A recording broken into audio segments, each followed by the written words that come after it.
George Washington, what a man. Really, I mean, quite a guy to kind of kick off this whole country that we're living in called America. If you're not living in America, well, this is the guy who did it, in case you're wondering. And he was, and I'm going to be speaking somewhat shrewdly, hopefully you understand why, but he was what they call a free maçon, if you're doing it in the French way. Maçon. Yes, he was free of the May of the Suns. And so there he is famously, and there's many paintings of him like this, wearing his free of the May of the Sun garb, and includes that famous square and that famous compass. And he's also famously pictured putting in the cornerstone to, I believe it's the Capitol, or is it the White House? It's one of the two. I think it's the Capitol, but I plan to do a video on that as well, so be looking for that one. But in any case, Georgie here, he had a different approach. He was kind of old school, free of the May of the Suns. He wasn't necessarily looking to take over the world, at least from what we understand from his letters. He didn't mind being part of the elite group and all the power that came with that, of course. But about the time, 1776, when USA was founded, that is when the ill to the nutties, I will call them, the ones they call illuminated, or they like to think they're illuminated, similar to Lucifer, light bearer, illuminate. You see where they got that name now? So ill because they make us sick, and nutty because, well, they're nutty. So that was about the time that they were really kicking in, was 1776 there, when America really got its start. So Georgie didn't like so much the new kids in the block. He didn't like that they were coming along trying to destroy everything that he's trying to create. See, he was part of the old school where they're like, well, we'll be the leaders and we'll control everything, but we'll try to make it an actual society that people can live in. Even though it has all of our symbolism and everything, that was sort of where the school he was coming from. So it seems from his letters. Whereas the others were like, no, we're going to just take over the world completely. You see what I'm saying? So here in a letter that he wrote to Reverend G.W. Snyder, he says, dated September 25th of 1798, and let me get a little closer here so maybe you can see this as well. Georgie is writing this letter out. He says, "Sir, many apologies are due to you for my not acknowledging the receipt of your obliging favor of the 22nd, all too, and for not thanking you at an earlier period for the book you had the goodness to send me. I have heard much of the nefarious and dangerous plan and doctrines of the ill of the nutty." That's right. See, he did not like the ill to the nutties. They were kind of coming in on their territory and like, hey, man, I don't like the way they're doing things. But never saw the book until you were pleased to send it to me. The same causes which have prevented my acknowledging the receipt of your letter have prevented my reading the book. Oh. So even Georgie Porgy was being sanctioned or being censored even back in the 1700s. That he was prevented from acknowledging that he received the letter on the matter and even from reading the book. Woohoo! Hitherto, namely, the multiplicity of matters which pressed upon me before, and the debilitated state in which I was left after a severe fever had been removed. Okay, perhaps it was just a fever.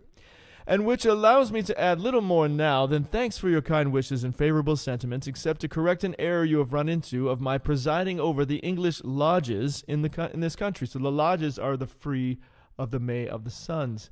The fact is, I preside over none, nor have I been in one more than once or twice, here or there, within the last 30 years. So he's claiming basically that he has not been part of the free to the May to the Suns.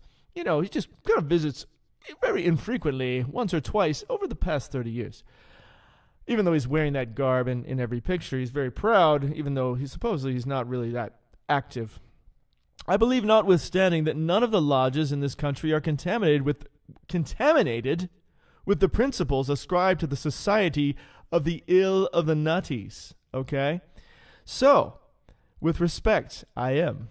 And then further down here, you start to understand what he's talking about here, why this is a problem. It says, in a letter from Snyder, it is stated that this book gives full account. So in other words, Snyder had first sent him the letter with the book, and now he's responding to receiving this letter and book to this reverend. And in the letter, it stated that this book gives a full account of a society of free to the May to the sons that distinguishes itself by the name of ill nutties, whose plan is to overturn all governments and all religion, even natural. What? You mean there's unnatural? Okay, so that's very interesting, right? So this reverend basically sent Georgie Porgy a letter and a book, and I mean that with all respect to Georgie Porgy, of course, affectionately Georgie Porgy. But he sent him a letter and a book, and basically said, hey, these guys are trying to take over the world, man. You should know about this since you're like the president, or you were, the president and everything. I think you might want to know about this, right? So, you can kind of understand Snyder's concern there, right? So George is responding. Now, here's another letter, another letter he sends out talking about the nutties as well. And this one goes out to the one I love. Now, this one goes, I'm not sure who's this is going to, actually. This is going to maybe Mr. Blagden, it looks like. Okay, so here's another one from Georgie. It says, it was not my intention to doubt that the doctrines of the ill nutties and the principles of the Jacobinism had not spread in the United States. On the contrary, no one is more truly satisfied of this fact than I am. So, okay, he's saying it's not his intention to doubt that that their doctrines had spread. Now he says no one's more truly satisfied of this fact than I am. So that makes it sound like he's supportive of them spreading. Let's see. Let's go further. The idea that I meant to convey was that I did not believe that the lodges of the free to the May to the sons in this country had, as societies, endeavored to propagate the diabolical tenets of the first, or pernicious principles of the latter if they are susceptible of separation. Okay. So what he's saying basically is he's not concerned that they've infiltrated the free to the May to the sons. Well, sorry, Georgie, but, he was a little early in the game. I think by now it's pretty obvious. But at that point, it was still kind of a new idea. That individuals of them may have done it, or that the founder or instrument employed to found the democratic societies in the United States may have had these objects and actually had a separation of the people from their government in view is too evident to be questioned. So now he's saying it's too evident to be questioned that they have done it. That's what it sounds like to me. My occupations are such that but little leisure is allowed to me to read newspapers or books of any kind. The reading of letters and preparing answers absorb much of my time with respect. Well, what else are you guys doing back then? You didn't have any television or anything else. All they did was write letters back in that time.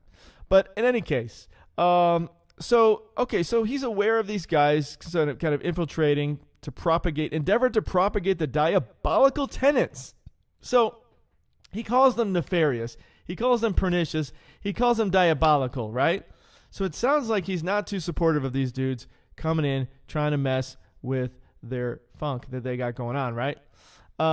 So very interesting. Pernicious principles, right?